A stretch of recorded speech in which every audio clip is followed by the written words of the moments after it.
القريب سامني سلوني بأهل الجيلان على شمائل ذيلوني ننظر محمد بيوني بأبد الشيخ صلاتي هب لي إلهي فتياتي مسناتي مؤمناتي بالأولياء الرباني روح الشمائل أفريقا مهند قاتل أمريكا بشياب رصد من فيكا صدياج فارس ميداني ما زال قلبي لبيك لبيك لبيك صديق تزل الشواغل بهواك صدياج فارس ميداني يحيى صلاتي خادمكم يحيى صلاتي خادمكم من مشربكم من مذهبكم ناوريتي واهي فيدتكم دوام بسيد الجيلاني يا للشمائل زيلوني ننظر محمد بيوني يا للشمائل زيلوني ننظر محمد بيوني لا إله إلا الله لا إله إلا الله لا إله إلا الله لا إله إلا الله لا إله إلا الله لا إله إلا الله محمد رسول الله صلى الله عليه وسلم. أعوذ بالله من الشيطان الرجيم بسم الله الرحمن الرحيم أعوذ بالله من الشيطان الرجيم بسم الله الرحمن الرحيم قل إن صلاتي ونسكي ومحياي ومماتي لله رب العالمين قل إن صلاتي بابا ونسكي ومحياي ومماتي لله رب العالمين. صلاتي وتسليمي وأزكى تحياتي على المصطفى المختار خير البرية صلاتي وتسليمي بابا وأزكى تحياتي على المصطفى المختار خير البرية رابيني قد علمت أهلا وسهلا بالذي قد كان مني من ذنوب ومعاصي إن نفسي قررتني يا إلهي فاعف عني يا إلهي فاعف عني يا إلهي فاعف عني ربي لي قد علمت بالذي قد كان مني الله من ذنوبي ومعاصي إن نفسي قاتلي يا إلهي فاعف عني يا إلهي فاعف عني ẹ̀dọ́kun torí ọlọ́run ní àdúgbò bàbá wa wàlíyé ọlọ́run Yakumullah. ẹni tí wàlíyé wọn ò rújú rárá bàbá dáadáa bàbá wa tí gbogbo wa mọ̀ ní Sheikh Isa Olóbì Kóbà Akaba Abdul Wahabi Olobi. Radiyallahu anhu. tó bá yẹ pé ọlọ́run ní bàbá yìí dì máa tálámàrí ìfìrí báyìí ẹ dákun ẹ bá ń kíbò sí ọlọ́run dáadáa. Allahu Akbar. Allahu akbar kabira. àṣebẹ̀yẹn bá dì mọ́ ọlọ́run yín lójú yín lẹ́yìn ni. Allah. gẹ́gẹ́ bí àdéhùn tọ́lọ́run ṣe fún gbogbo àwọn ẹni ẹ̀. Ayyakumullah. tó bá yẹ pé ọlọ́run ní jẹ́ kéèyàn náà lójú kọ́ lẹ́yìn tí wọ́n náà sì fẹ́ lójú tó fẹ́ lẹ́yìn dákun bá kíbò sí ọba náà lẹ́ẹ̀kan sí. Allahu akbar kabira. inna Allaha witrun wa yuhibbul witra. ẹlẹ́ẹ̀kẹta yìí láti fi bọ́ ẹrù òkè tí ẹrù. èyí tí bàbá wa al-arifu billah tí wọ́n dàdó lémi lérí gbogbo jama ẹ̀ sì pẹ̀mí wájú ọlọ́run. bàbá wa ẹni ńlá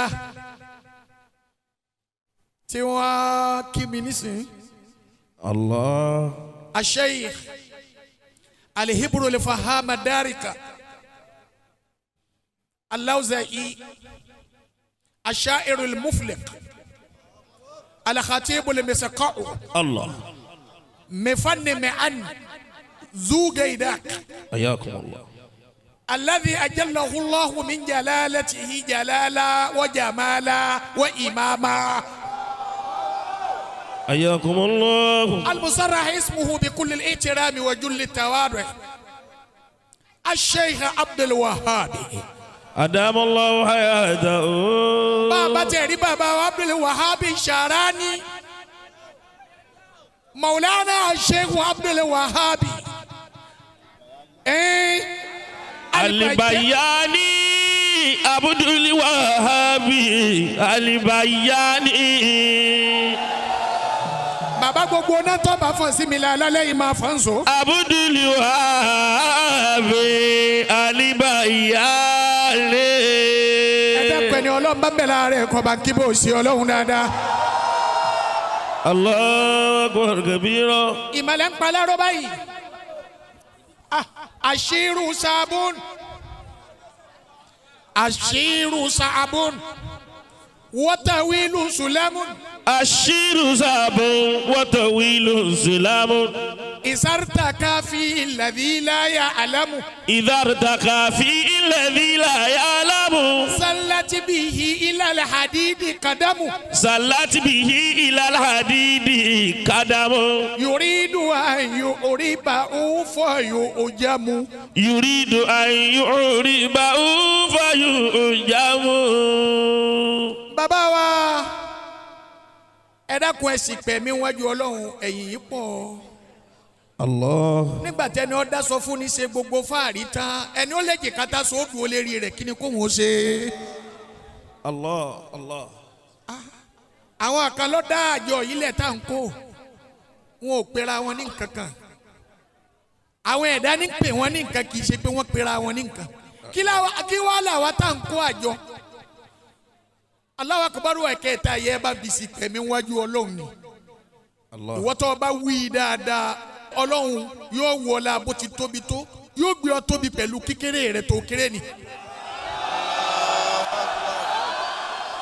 Allahu akbar kabira. ìké ọlọ́run alẹ́ ọlọ́run orí àjẹjẹ tán ọlọ́run mọ́sábà mọ́ bá anabi wa Muhammadu. Sallallahu alayhi wa sallam. Àlùbáríkà olókun lèyà fi máa rómìnú kànga mu. mo kí bàbá mi ní àyín. Allah. ẹ rí i pé mo kúnlẹ̀ méjì ni. ìkúnlẹ̀ àná. Allah.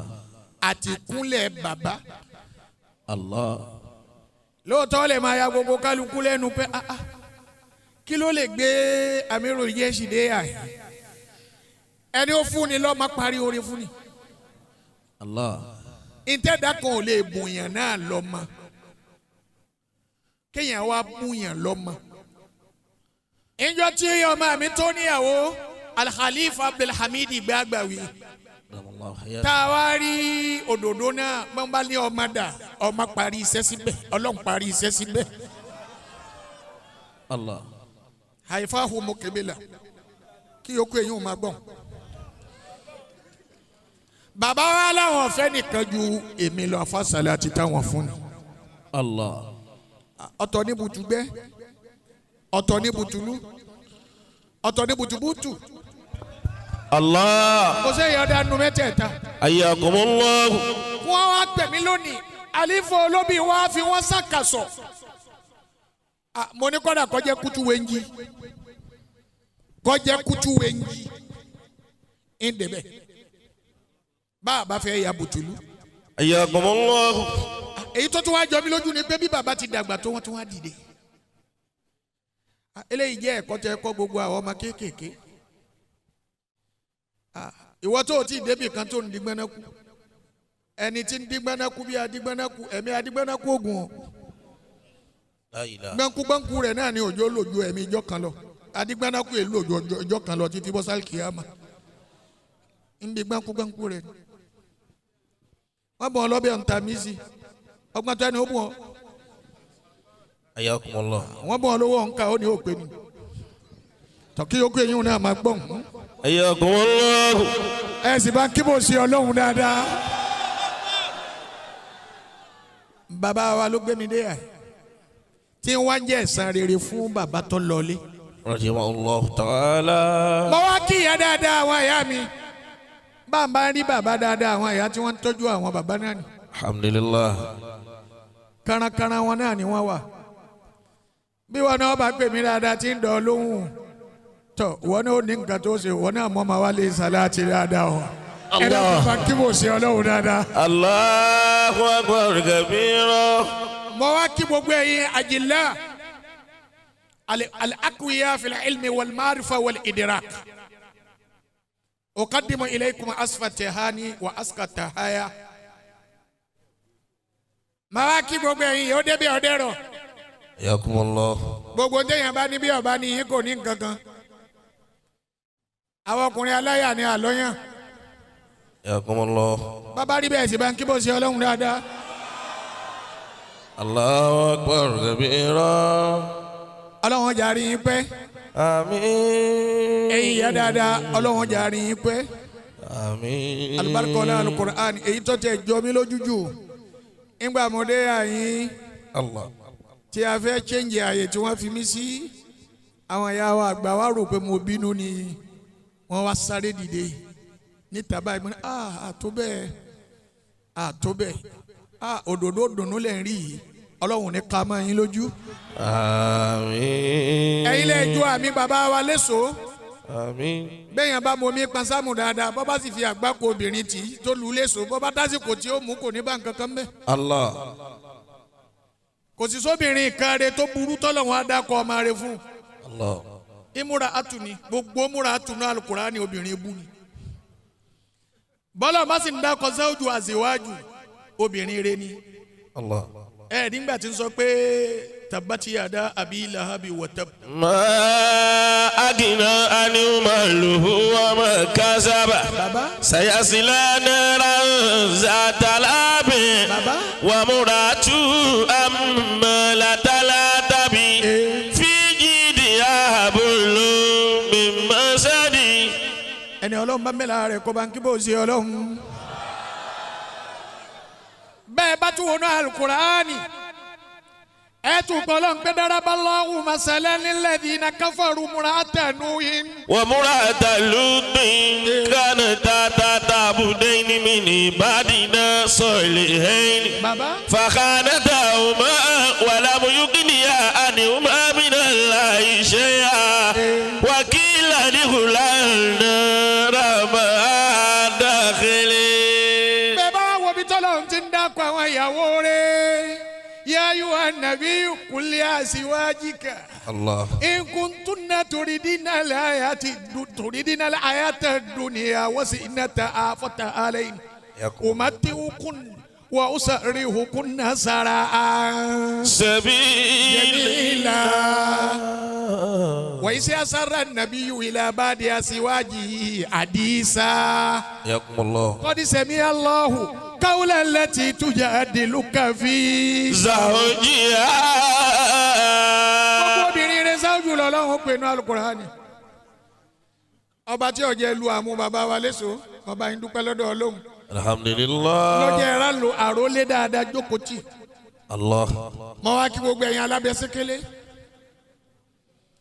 Adá yín mà púpọ̀ bí a ti wá. Torí ẹ̀dàn wò lẹ́bí sọ gbogbo nǹkan dá oró.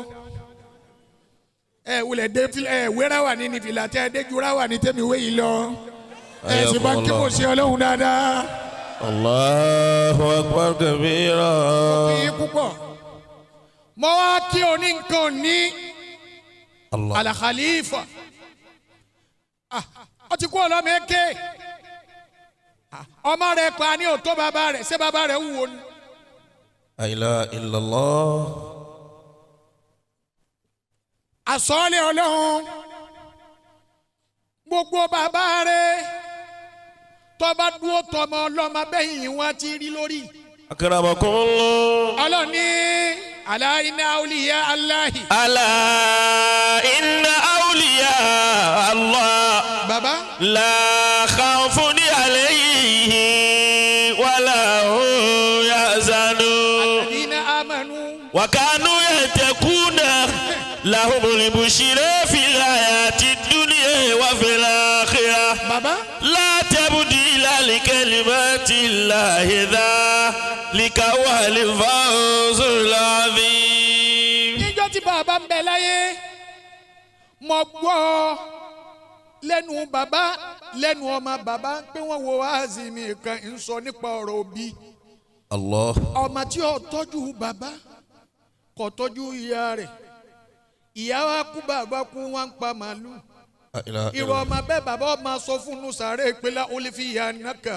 La olùfìyà nàkà. Bàdàlì bò ti tẹ́ dàbòrí. Wà fi àyà tìyàmá zawadi tani zadi. Wà fi àyà tìyàmá zawadi tani zadi. Bàbá wọn ló bí wọn gbé kò sì sí ìyá mi láyé tí n bá tún máa kẹ́. La illallah. Ẹ wo bí tí dáhùn wọ́n tasalsulu ti bẹ̀rẹ̀. Al-jazā'u min jinsil amal. Akramakumullah. Ẹ wá wo bí wọ́n ti ní àánú bàbá tó.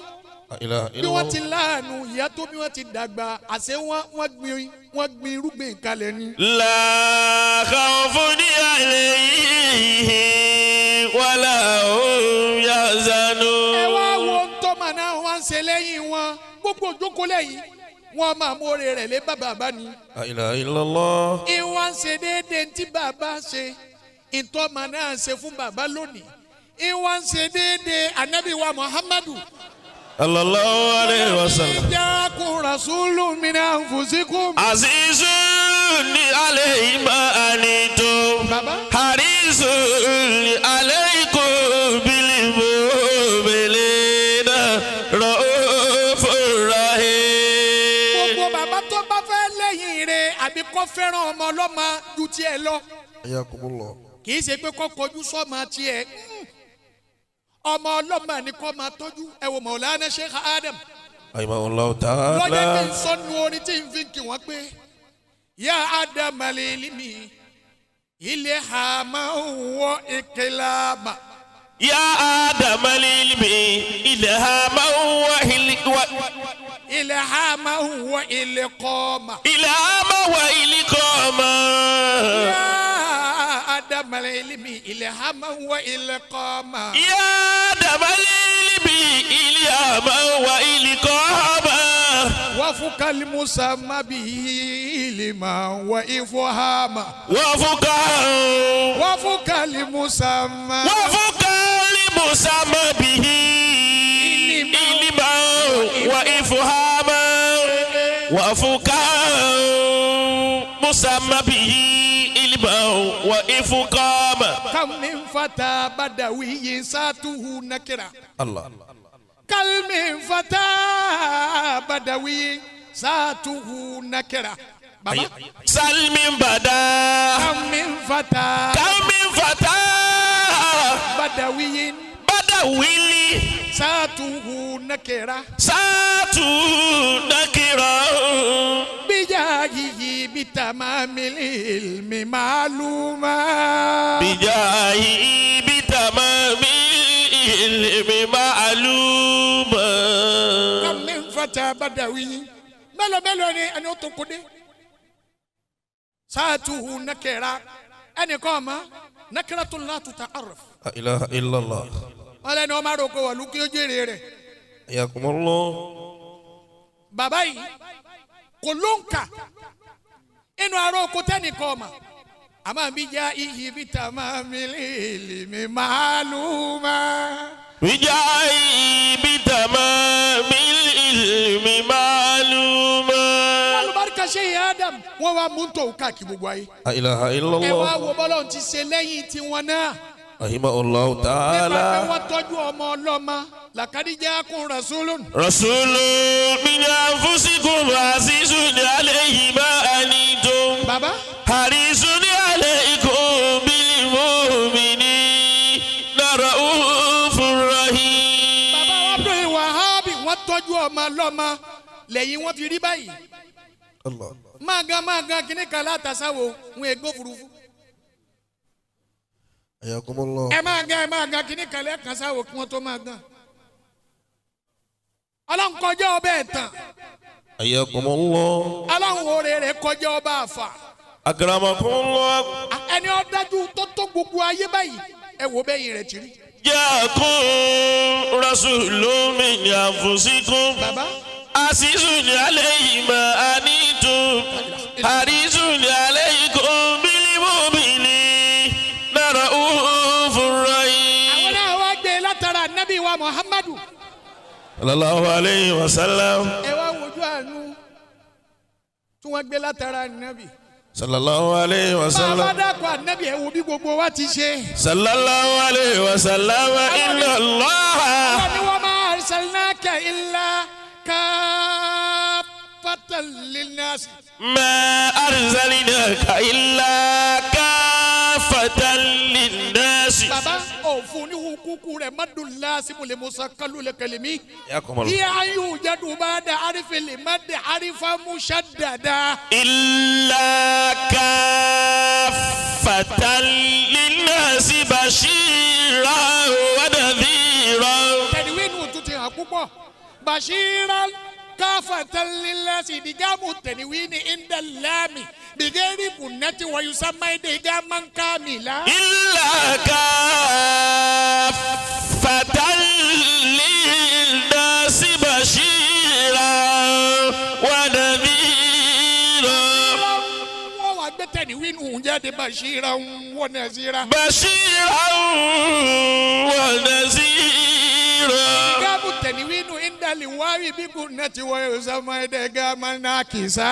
بشيرا ونذيرا. بشيرا ونذيرا. بشيرا ونذيرا لجمل بعد المعرف يا والو والجمل بعد النكرات صفات. حياكم الله وما أرسلناك إلا كافة للناس بشيرا ونذيرا. كون الحال الجمل بعد البحر في أهوال أي حال النبي في تبشيره بشيرا ونذيرا. بشيرا ونذيرا. gbogbo ẹni ọ̀sán àánú wọn gbé lára ànábì ni. الله عليه وسلم adáko ànábì ẹ̀. صلى الله عليه wọ́n وسلم lọ bá mọ iye obì ní jáwé sí i lọ́dọ̀ bàbá owó lóbi ẹja màpá mọ iye obì ẹ jáwé sí i. صلى الله عليه وسلم صلى الله عليه وسلم bàbá dá mi lóhùn. في غزوة الهندق. حياكم الله wọ́n ń bẹ jagun gẹ́sùwọ́tò handak. aṣáájú rẹ̀ kì í lọ ọmọ ọlọ́mọ nílòkulò.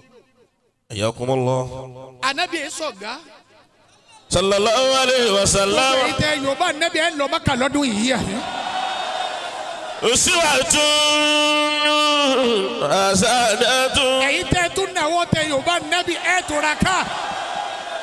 أسوة حسنة. ẹni ó dìde nàró tó wá yorùbá ní muhammadu. ẹ dákun ẹ jòkó. لمن كان يرجو الله واليوم الآخر وذكر الله كثيرا. ó ṣe ọlọ́run lọ kọ́kọ́ wá ṣáájú lọ́wọ́ amújígà àṣekọ̀ jẹ́ nǹkan kan látàárọ̀ الله عليه وسلم aláàánú sì ni bílí mu'minina رؤوف رحيم ọwọ́ akájẹ̀bẹ̀jẹ̀bẹ̀ kún rẹ̀ sókè. بالمؤمنين رؤوف رحيم ọsọ jíga kínní ọsọ kejì.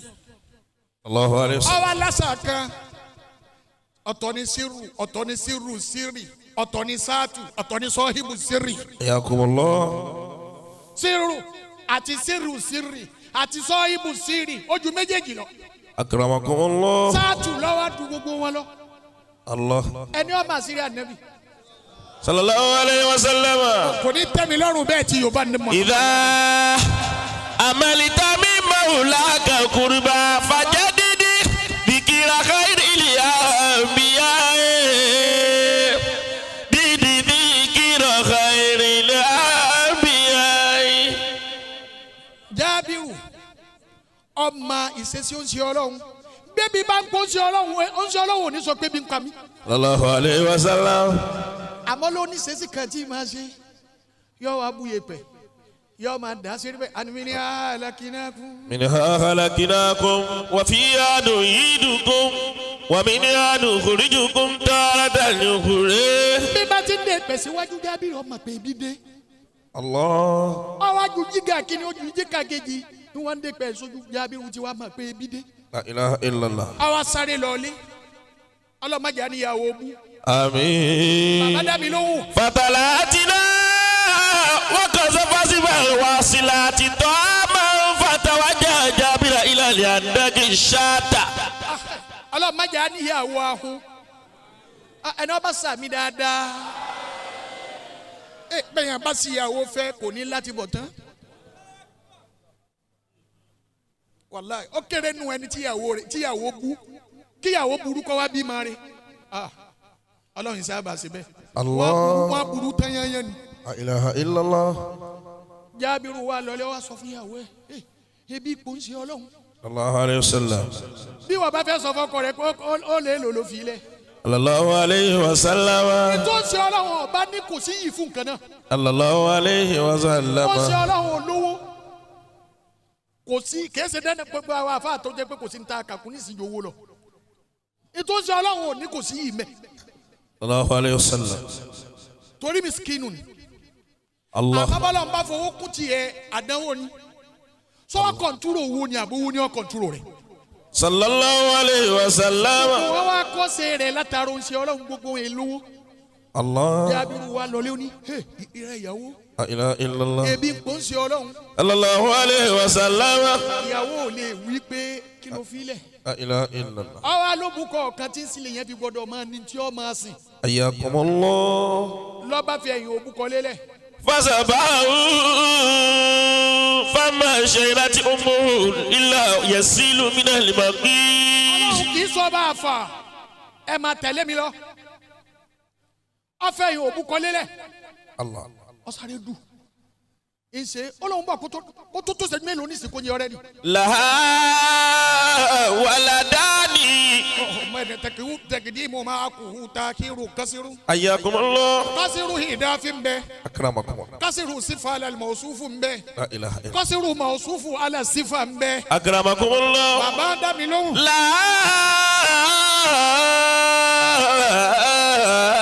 ولدان.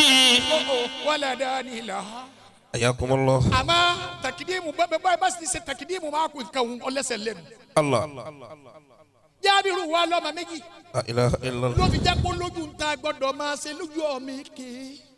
حياكم الله. bó ti ká obìnrin la ọ̀dà ọ̀fẹ́ ẹgbẹ́ òbúkọ lélẹ̀ لا إله إلا الله. ó dùnbù ẹ̀ لا إله. ẹgbẹ́ àtàbúrò wọn wò bí àti dùnbù òbúkọ. لا إله. ìyá ń sọ òbúkọ lọ́wọ́ ti fẹ́ jìnnà lẹ́gbọ́n bá sọ fábúrò náà pé sùn. أكرمكم الله. ẹ dákun ọba kí bó ṣe ọlọ́run. بالمؤمنين رؤوف رحيم. wọ́n ní sùn jẹ́ ń ṣe bí ìyá mi ti ṣe lẹ́ẹ̀kan. الله. ọba dá àbúrò dùbúlẹ̀ لا إله إلا الله. ọba dá ọ̀bẹ dé lọ́rùn. لا إله إلا الله. ọba dùbú rẹ̀ jẹ́lẹ̀ ìyá bá tún rí ẹ̀jẹ̀ tó ṣẹlẹ̀ bá. لا إله إلا الله. níbo lẹ̀jẹ̀ tó ti wá. La ilaha illallah. ìyá bá tọpa rẹ̀ lọ lọ́ba di pé ẹ̀gbọ́n dúnmú àbúrò. La ilaha illallah. ìyá bá ní ha La ilaha. ọ̀sẹ̀ yìí tán ha kò máa pé tó ń ṣe ọ̀dà kò máa pẹ́ ni a ti pa kò tún dìde mọ́. Fasa'ati ummu faraba sabiyyu fawaqa fi tanuri. bí a ti kíbò sí níjàyà bá gbọ́ ma yìí lọ́ba fèrè bẹ́ẹ̀ ìgànnà tí ó fò ẹni ó gbé ayọ́ tọ́fẹ́ yọ ayọ́ gbóná ayọ́ ti kẹ̀ lọ́ba bọ́ sínú ayọ́. Famata.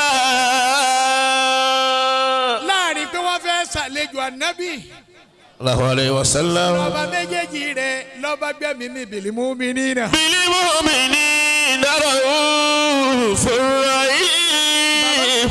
Bil mu'minina ra'ufur rahim. kó sírù hakiki ni ra'ufur rahim bil mu'minin. Hayyakumullah. ìkáyà tẹ́mínà Qur'an. La ilaha illallah. ànábì Allahu alayhi wa sallam. ànẹ̀mọ́ gbogbo ọmọ yóò jogun mímọ̀ látara yìí. Àmín. ẹ̀dá bá yóò bá nẹ́bí wa Muhammad yóò láti bọ̀ tán rẹ̀. Wa khasituhuma wa ja'altuhuma fil bayti. ẹ máa wo obìnrin rẹ̀ kódà kò máa pé nǹkan kan sí i.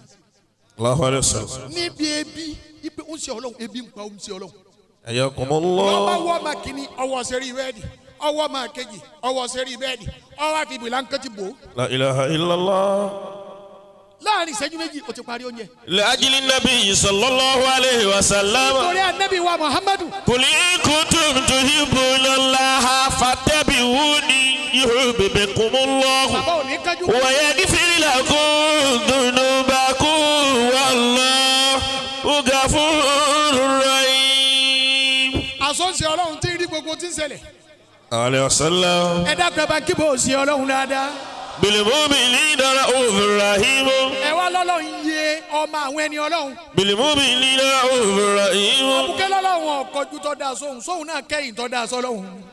La ilaha illallah. sóhun náà kẹ́yìn tó dáa sọ́lọ́hun. tọ́lọ́hun wà gbójú dáadáa sí. La ilaha illallah. kò sì sọ fún Jábírù pé nǹkan báyìí ṣẹlẹ̀. Allah. ẹ máa wá wà láàánú. Bil mu'min. wọ́n wá sóúnjẹ tán. Allah. ànábì dé. Fata bil muhajirina wal ansar asharata. ànábì lẹ́mi kí kọ́kọ́ jẹun bébí ìdí ń pa mí tó. ansọ́rù ẹ̀múra yín mẹ́wàá. muhajiri ẹ̀múra yín mẹ́wàá. Allah. ẹ̀yin mẹ́wàá mẹ́wàá ni ẹ kọ́kọ́ máa jẹun. La ilaha illallah. ìyàwó wa ń kájú Jábírù náà pé ebi yìí pọ̀ wọ ni ọkọ́kọ́ jẹun ó ní rárá. Bil mu'minina ra'ufur rahim. gbogbo bàbá man la yarhamu la yurhamu. Allah.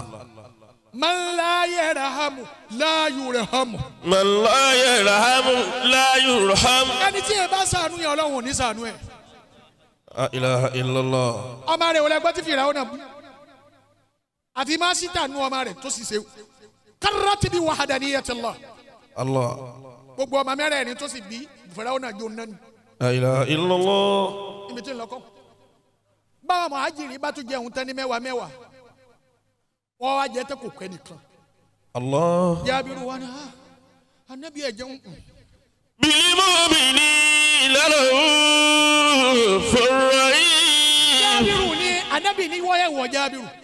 La ilaha. ọ̀ya máa bọ̀ àtàwọn ọmọ rẹ̀. Sallallahu alayhi wa sallam. nípa àwọn ọmọ rẹ̀ wá. La èmi ilaha. náà yìí ní dájọ́. Bil mu'minina ra'ufur rahim. ẹni ọba fẹ́ máa tọ́ ṣẹlẹ̀ kó bá yọ̀bọ̀ ní Muhammad wìtìwìtì. Ja'akum rasulun min anfusikum bàbá bọ̀ ọba ti azizun alayhi ma anittum. jámù nùfúsù náà ànfọ́sù náà ni. Anfusikum azizun alayhi ma. àfíìsù ni alayhi ṣàárù tẹ̀níwínú indal ayin. Azizun alayhi ma anittum. bàbá Harisun alaykum bil mu'minina ra'ufur rahim.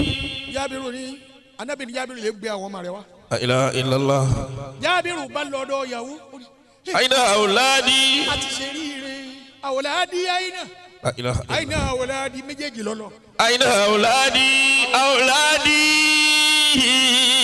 Aina. sarfu zama kẹrẹ mi kò rí. حياكم الله. níbi tí oní sarfu zama ni wal makani nusiba. takdiru fi alayhi ma qad wajaba. حياكم الله.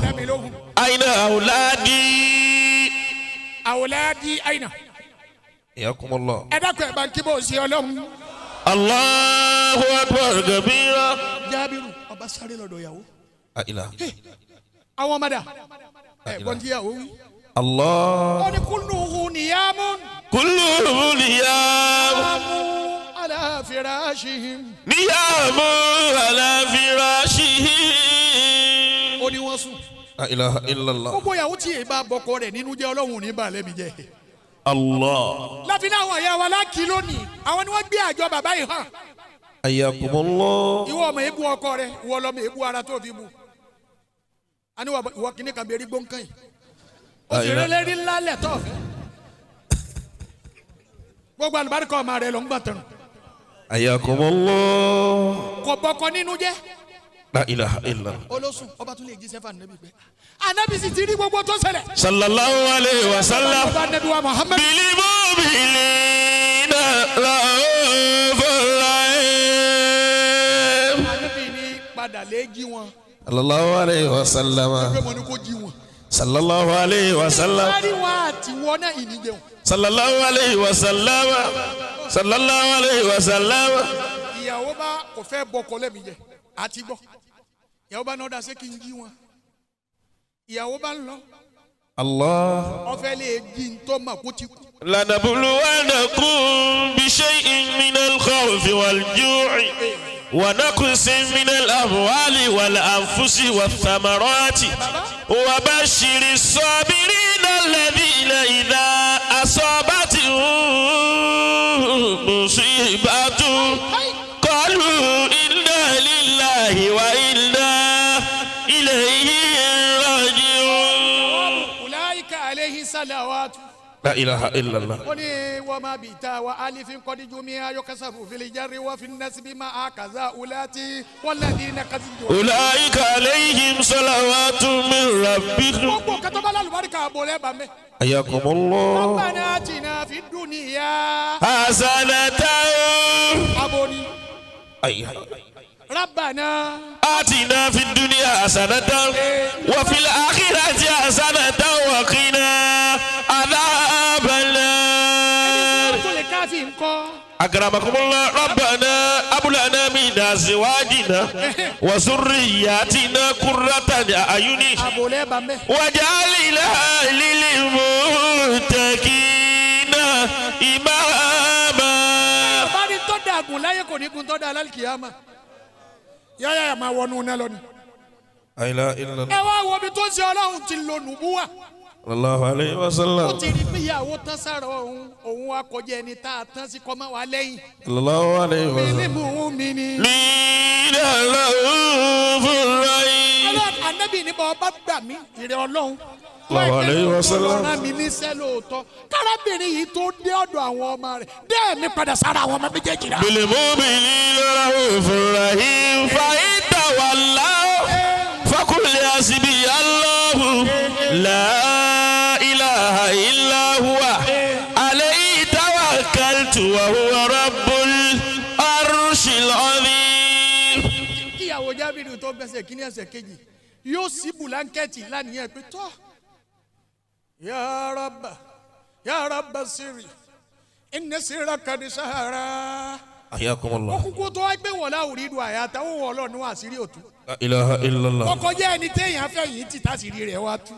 لا إله إلا الله. bó ti ní kó wọ́n sí bùlánkẹ́ẹ̀tì dé àwọn ọmọ àwọn méjèèjì dìde jòkó lẹ̀ tẹ́ pọ́n ni. لا إله إلا الله. omi. أمي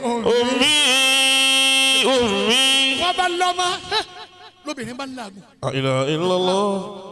àwọn ọmọ tó ń dúnbó ara wọn wọ́n bá wá gbéra wọn déwájú ànábì. لكن جابر لم يعرف شيئا. Jábìrì ọmọ kankan tó ṣẹlẹ̀ kọ́mà. wọ́n wá الله. débi tó fẹ́ kọ́wọ́ bóúnjẹ ọlọ́ni ọ̀dájọ́ pọ́n ọwọ́ fẹ́ kó 1000 olè lọ́fẹ́ jà. لا إله إلا الله. ìyàwó rẹ̀ ó kéré ire bọ̀. لا إله إلا ìka الله. báyìí ṣẹlẹ̀ Jábìrì káwọ́ lérí. Allah. Bàbá o ti pè mí fún ọgbà mi jù bẹ́ẹ̀ lọ. La ilaha illallah. Bí bàbá wo Olóbì bó ti torí ọmọ ọlọ́mọ ṣe Ọlọ́run tún tí wọ́n ṣe àbí kò tún ṣe. Allah. Àṣẹ Allahu akbar. Fawqa kaydil mu'tadi. Allah. Allahu lil maslubi bi ghayri mu'ayyidi. Ana bil yaqini wa bis silahi safutadi. Baladi wa nur al haqqi yasitu fi yadi. Kullu ma'i Allah.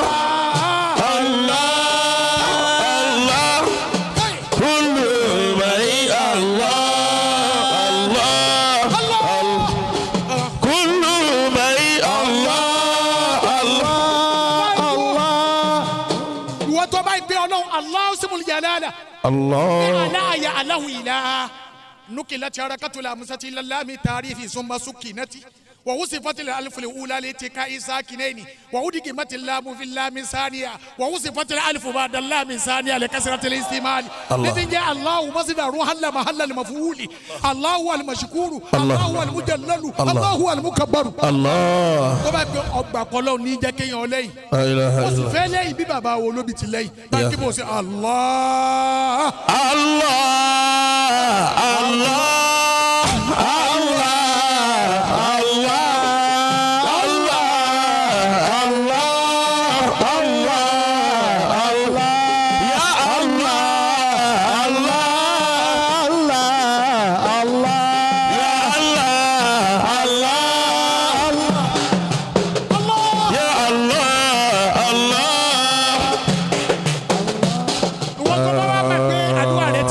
gbàdúrà tèmi ti gbà yìí. Ayakumullah. àwọn ẹni tó tún ẹ̀yìn àwọn ẹni Ọlọ́run ṣe gbàdúrà tiẹ̀ náà bá gbà náwó sókè báyìí pé Allahu akbar.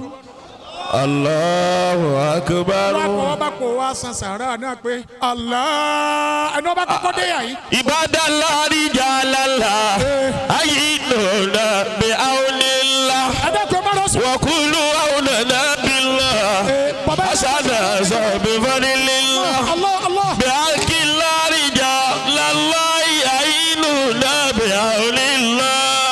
La ilaha illallah la ilaha. dákun má fi rán yàn dákun. La ilaha illallah la.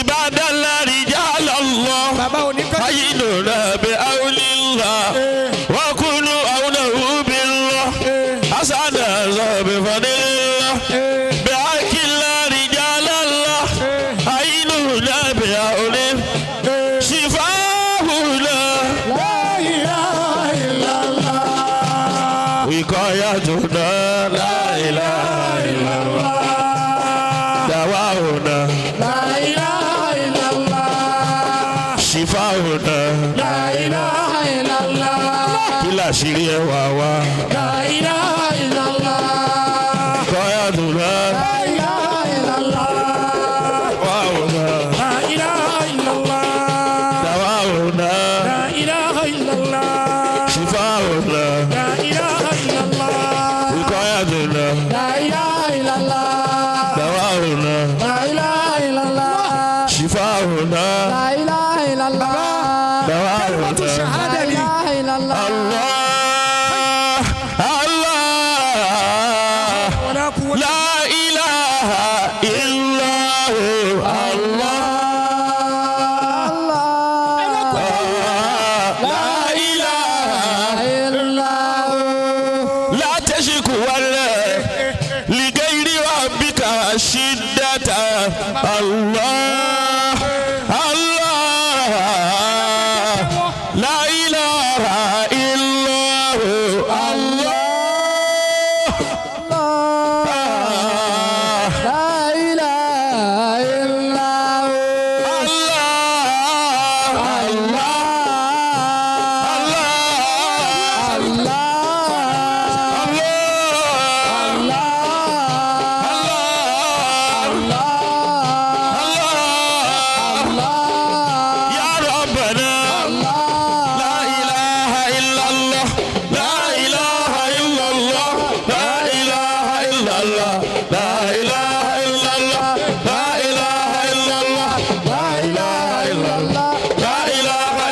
illallah, la ilaha illallah, la ilaha illallah, la ilaha illallah, la ilaha illallah. Subhana rabbika rabbil izzati amma yasifun. وسلام على المرسلين والحمد لله رب العالمين. Alifa ẹ wá dìde nàró ẹ bọ́ sí yà ẹ dákun gbogbo wa ká jókòó.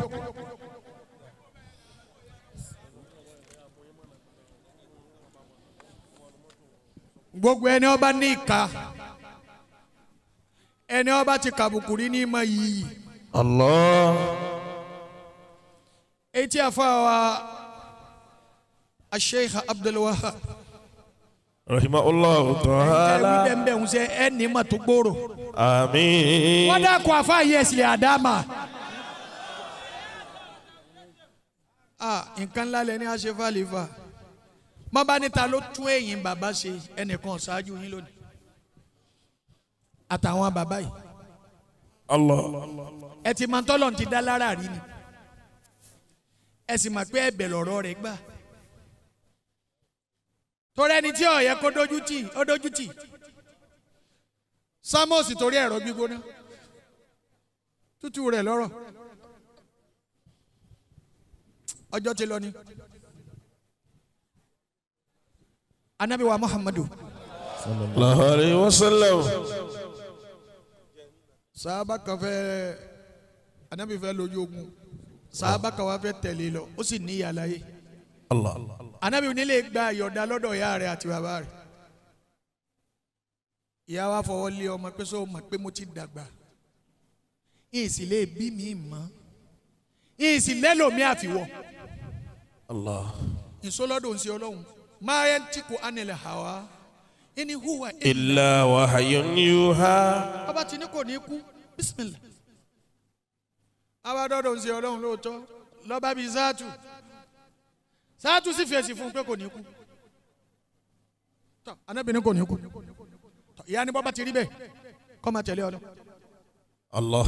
Wọ́n á lójú ogun ọmọ yìí ni wọ́n kọ́kọ́ pa. Allahu akbar. Ẹni ọlọ́run bá mi lára rẹ̀ kọ́ bá ń kí bó ṣe ọlọ́run. Ànábì wa fẹ́ mí. Ọlọ́run ní bọ́ bá mí. Gbogbo ọkọ̀ tí ń jẹ́ ọgbàgbé ọ̀kan mbẹ́. Mo wá ní kí n rán ọ létí ni. Fa'alu lima yuridu. Allah. La yus'alu amma yaf'alu. Lóòótọ́ ntí o bí mi ntí mo dá lẹ́jọ́ ńgbà náà nù mo sì tún ti wá lò mo ti lo bí mo ti fẹ́. Tókùn wọn bá sẹ́mọ̀ lọ́wọ́ níjà gbogbo òkùnrin. Allah. Ó di rí ànábì nù. Allahu alayhi wa sallam. Ó sì bí. Àwọn adélé àwọn gbéborun ti lè gbéborun fún bàbá. Ẹ sì máa gbá àwọn ìyàwó ọlọ́kan. Ìyá ti fún jàté pọ́n. Ẹ bá ń pọ̀ ànábì lọ́dájú. Ọ̀dájú yóò rí gbàtọ́ bá dé. Ìfojú rẹ̀ hẹ́ mà. Allahu akbar. Allah. Àwọn ẹni ọlọ́run ojú wọn rí ọlọ́run ní máa san wọ́n lẹ́sàn bó ti san bàbá yìí lẹ́sàn. Lọ́ba súnmọ́ sí ọlọ́run lọ́ba gbó jìgìjìgì ní bá gbó báyìí. Pé ìwọ ọ̀kà yìí. Allah. Ànábì wa ni anta Allah. Anta Allah. Ali yóò ìdáwọ́ ní ẹjẹ́ ń gbé. Ànábì ní filẹ̀. Ọlọ́run ní ń gbomi jìgìjìgì kìí sùn. Allah. Ọlọ́run ní tí mo fẹ́ jọ èmi náà ló tún darí ọ̀rọ̀ sí. Mo rò pé òní dọ́dọ̀ mi mọ́ ni. Torí mo fi kankan yín tọ́ kí n lè bá a mọ̀ pé n tójú kankan yín lọ́tún mẹ́. Allah. Mo àti wá pè mí ni sọ fún bàbá tí ń gbọ́ jìgìjìgì àti ìyá pé mo bọ́ ọlọ́run bá yín sáwàdà tó lé mi. Ṣé bí má nìyí ti má ní ẹgbẹ́sẹ̀ mẹ́wàá ẹ̀rí pọ̀ mọ́ yín ọ̀pàdé yín. Allah. Ẹ sì bá kí mo sí ọlọ́run. Allahu akbar kabira. Bẹ́ẹ̀ ni wèrè abiyamọ wèrè tútù ni. Ànábì ẹ̀ máa sáwàdà káwàdà.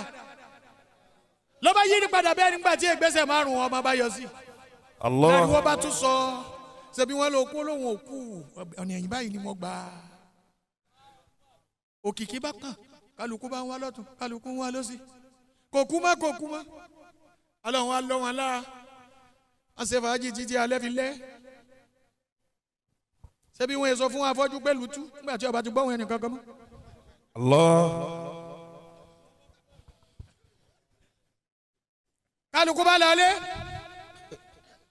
àwa kù ìyá àti bàbá àtọmọ ẹ dákun ẹ bá kí bò sí Ọlọ́run. Allah. ìyá ni tọ́ a máa wọ yàrá mi lọ bàbá rẹ náà máa wọ tẹ wọ́n náà wọ yàrá kárí ọmọ ní nǹkan kùn sí mi sẹ́ ó tún gbára báyìí lọ́ba wọlé ìyá sì rí epo tilẹ̀kùn sísílẹ̀kùn tó fi kíní sí lẹ́yìn báyìí èyí tí bàbá àti ìyá rí mọ́nu. ìmọ̀ òde lásùbà àti wọ́n lè kírun báyìí àáké ni wọ́n fi sílẹ̀kùn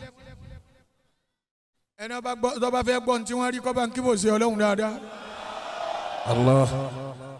wọ́n yọ àké sílẹ̀kùn tí wọ́n sì wọn ò bó didi gìrì pamọ́ wọ́n wá bá eré bẹ́ẹ̀dì tó rìn dèdè àtọ̀ tó jáde látara bàrá àdì bàbá àtó kan tìyá Ọlọ́run ní ti ń tó jáde látara inú kan inú.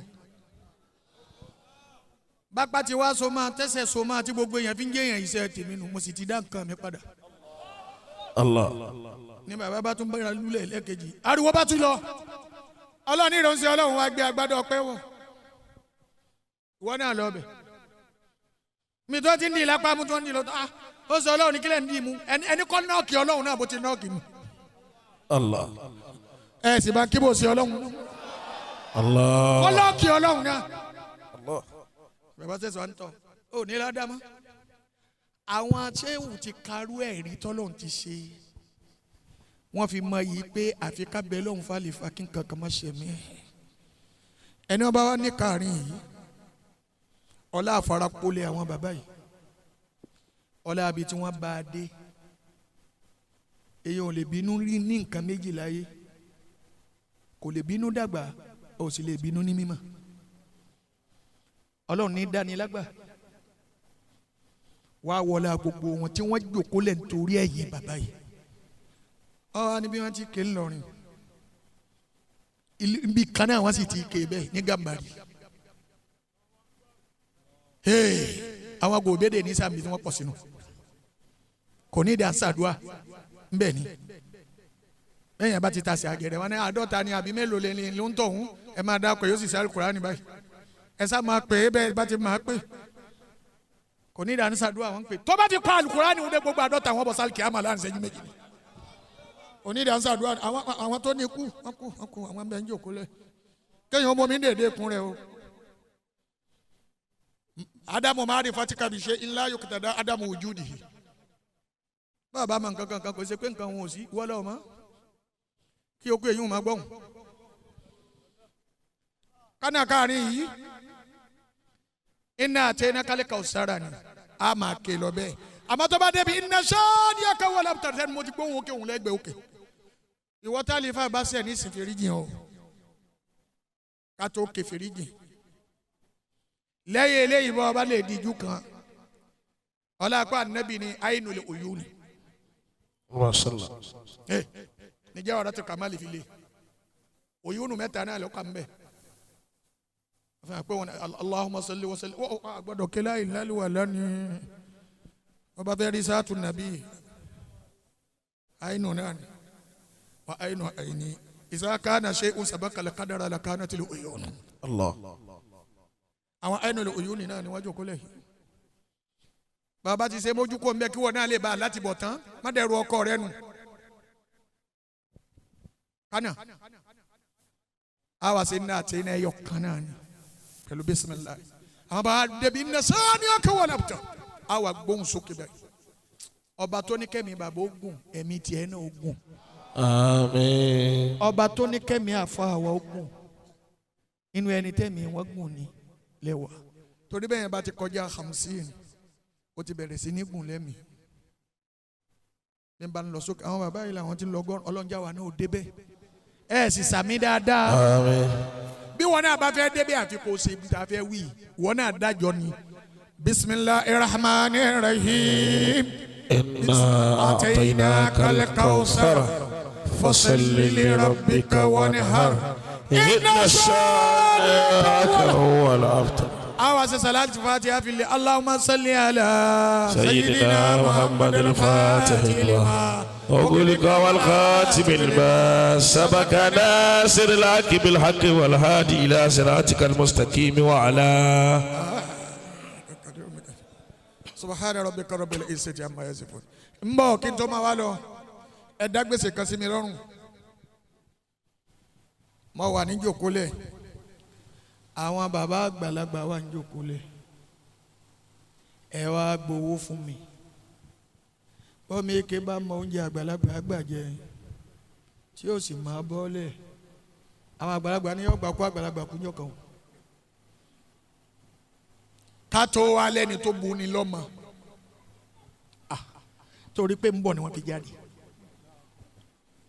awqatul salati khamsun bàmù sọ pé márùn-ún bì ó sì ń wò ó pé márùn gbogbo ẹni tí ó bá fẹ́ jẹ́ ń da owó tẹ kólẹ̀ ìkalẹ̀ àwọn àgbàlagbà gbọ́dọ̀ máa wà ń jò kólẹ̀ kọ́ mi eke sáré máa gbowó kí ló fẹ́ fi kún ìyá kí ló jẹ ọba jọ ńlẹ̀ òun kó àwọn tí wọ́n jí ìyá àmà ní ẹni ọba wa fẹ́ràn mi tó fẹ́ jẹ́ ń kó lọlé náà mo fẹ́ jọ kọ́kọ́ dé yàyín olóbì alifa tó ọmọ madala. Ya Rabbi min darajati abdil qadiri. Ya Rabbi min darajati abdil qadiri. ṣé bẹ́ẹ̀ ti fẹ́ràn mi ni ọ̀dà kò Ya Rabbi alima. tó o bá fẹ́ràn èrí rẹ̀ ara rẹ̀. batini kadhahiri. hajibi alladhi yadahu bi abdil qadiri. Ya Rabbi min darajati abdil qadiri. Barakatu Ahmada Biladillah Qadi Amati wa Jamati Inda Abdul Qadiri. Ya Rabbi min darajati Abdul Qadiri. Ya Rabbi min darajati Abdul Qadiri. Ya Rabbi min darajati Abdul Qadiri. mo fi gbé àná mi o ẹ dábàá máa kí bò sí ọlọ́run dáadáa. Allah. àwọn ni wọ́n fọba lé fún ẹnì kọ̀ọ̀kan wa.